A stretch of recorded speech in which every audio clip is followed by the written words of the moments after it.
नमस्कार माझ्या शेतकरी मित्रांनो, माझी शेती या यूट्यूब चॅनेलमध्ये आपले सर्वांचे पुन्हा एकदा स्वागत आहे। आज आपण बघणार आहे दुपारनंतरचे कांदा बाजारभाव म्हणजे दिनांक 22 डिसेंबर 2025। सर्व शेतकऱ्यांनी हा व्हिडिओ संपूर्णपणे बघा, कुठे स्किप करता। कांदा दरामध्ये होत आहे चांगली वाढते मित्रांनो। बाजार समिती मंचर या ठिकाणी आवक 9,844 क्विंटल, कमीत कमी 1600, सरसंद्रा 2100, जास्तीत जास्त 2500 रुपये क्विंटल। तर मित्रांनो बाजार समिती दौंड केडगाव आवक 2344 क्विंटल, कमीत कमी 300, सरसंद्रा 1800, जास्तीत जास्त 2600 रुपये क्विंटल।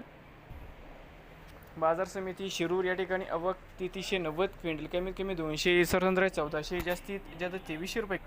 बाजार समिती जुन्नर अळीफाटा या ठिकाणी आवक 16,084 क्विंटल, कमीत कमी 1000, सरसंद्रा 1450, जास्तीत जास्त 2300 रुपये क्विंटल। मित्रांनो बाजार समिती पुणे या ठिकाणी आवक 21,198 क्विंटल, कमीत कमी 500, सरसंद्रा 1300, जास्तीत जास्त 2100 रुपये क्विंटल। नवीन आले असाल तर माझी शेती या यूट्यूब चॅनेलला सबस्क्राईब करा। रोज कांद्याचे व्हिडिओ बघण्यासाठी पुणे जिल्ह्यातील